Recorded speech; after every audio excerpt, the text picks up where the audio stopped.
This is a 2004 Nissan Maxima with a 3.5. I'm going to be doing a tune-up to this today. I've already gone ahead and took the engine plastic cover off the top. It's held on by 4 Allen head screws, which are a size 5mm. So you'll have one here, here, here, here. So first thing we're going to do is take our air cleaner assembly out the way, because we're going to have to pull this intake plenum up and out of our way to gain access to the back plugs. Front 3 right here. Simply unclip the harnesses from here.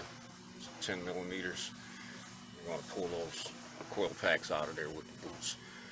So before I do that, like I said, I'm going to get the air cleaner assembly out of here. I'll pull a few other things off. This solenoid here, you can see that this pipe has got to come out of here. These are 13s here. That's a 13 there. There's a standard flathead screwdriver there. Electrical connectors, and get this hose off out the way here. As far as this here, I'm going to pull this off. It's 13. This here is a 10. And these below look like 12s. I'll find out when I get to them. But anyway, I'm going to pull all this apart and I'll get right back to you. Okay, now that I've got this air cleaner assembly out the way, see, there's a couple other things we're going to have to disconnect. Our idle air control over here. And this will all come off. Hose. Yeah, so I'm going to pull the rest of this stuff out the way. I will be back. Alright, so now we've got some of this disconnected here. These are 12mm going to this pipe here. This one's a 12 here. Mostly 12s and 10s. So I'm going to get all of this loose. So we need to raise this plenum up. And there's a few things in the back we're going to have to disconnect, and also up here there is a heater hose right here. Let's just say coolant line. It needs to be disconnected. That is going to the throttle body. And there's also a couple of connections in the back we're going to have to disconnect. There's a vacuum line right here. That's got to be disconnected. There's also one right here. This one has to be disconnected, pulled off. And there's also a bolt right here for the high pressure power steering line bracket. We're going to have to take that out of there, because that is attached to the back of this intake plenum.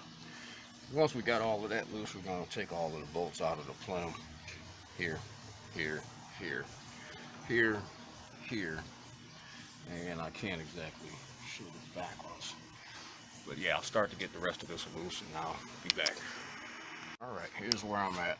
Got everything disconnected back here. The hose is off, our connectors out the way. I just went ahead and took this whole assembly out of the way just to get it out of my hair. And I got the intake plenum cracked loose. I don't think it's moving just yet, but also gonna have to take off, or at least loosen up, these 2 bolts here, these 2 12mm, which are coming from this pipe right here. They lead all the way down here. You're gonna have to loosen those up in order to get that plenum out of there. Also, there is the coolant line right there. There's a clamp on it that goes to the throttle body. You got to disconnect that as well. What I like to do is take a little small clamp off the line so that the coolant doesn't come out of there. You only lose a little bit. And there's also a vacuum line back here. I don't know if you'll be able to see it. It is connected to the back part here of the throttle body. Right there. Right here. That's got to come out of there as well. And that should be, that might be a coolant line too. Can't tell at this point, but that's got to come out. and we'll loosen up the rest of these intake bolts here, which I already started. And this should come right out of there. I don't think there's anything else connected to the back. We'll pull it out of there slowly and find out. So I'll be back when I got this loose.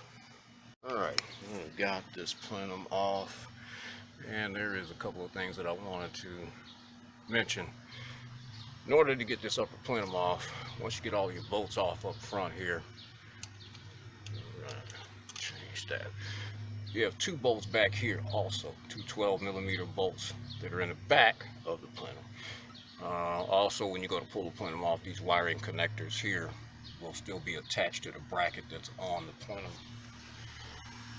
which is located right here on the back of the engine. Here is where the two bolts go that are on the back of this plenum right here. So you got to make sure you get those loose. Aside from that, I'm going to start taking out my ignition coils and spark plugs, and pray to God that this does not have a valve cover gasket leak, otherwise we'll be in for some more fun. So I'm going to pull this loose and I will be back. Right, so I've got these first three coils out of here, and just like I thought, we got a leaking valve cover gasket. Let's see if I can light this up down in here. Light's about dead. Anyway, there's some oil down in there. I don't know if you can see it or not. That's not the bad one. Bad one is this one back here. Hear that gurgling? I mean, it's just filled with oil. It's just completely full. I don't even think you'll be able to see the top of the spark plug. That's where we're at with this. So it looks like I'm going to be changing some valve cover gaskets on here as well.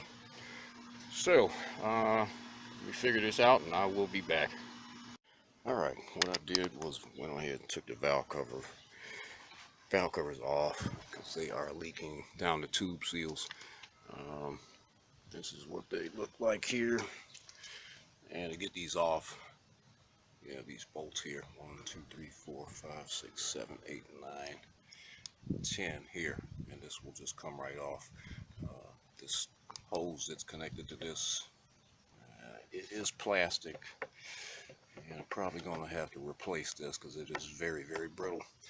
But yeah, we're going to go ahead and throw these back on here. And it's not a lot to get these off once you've got the intake plenum out of the way. It's just a matter of disconnecting a few things. Relatively simple.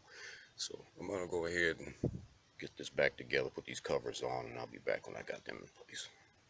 Alright, I've got these valve covers back in place. And these are just 10mm bolts that hold them in position. I'm going to take this out of here. This little piece of paper towel here to keep dirt and crap from going down that oil dipstick tube. Yeah, but the rest I'm just going to have to put the coils back in. Here we're going to have to get our line, plastic line, from here over to here.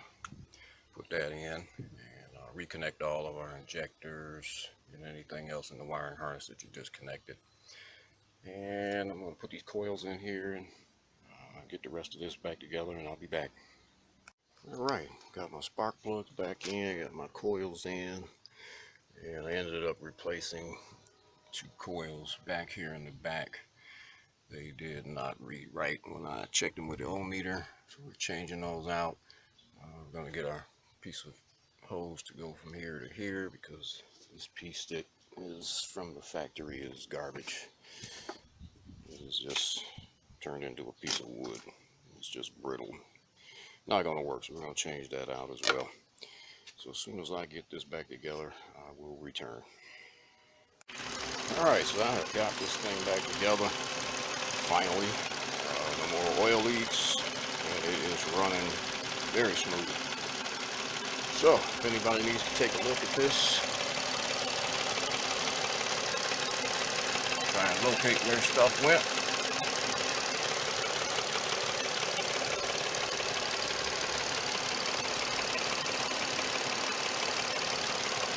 A little bit of my fingerprints and everything burning off of there in the back.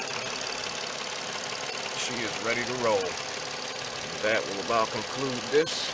If this helped you out anyway, hit that like button, hit the subscribe button, and I will definitely see you on the next one.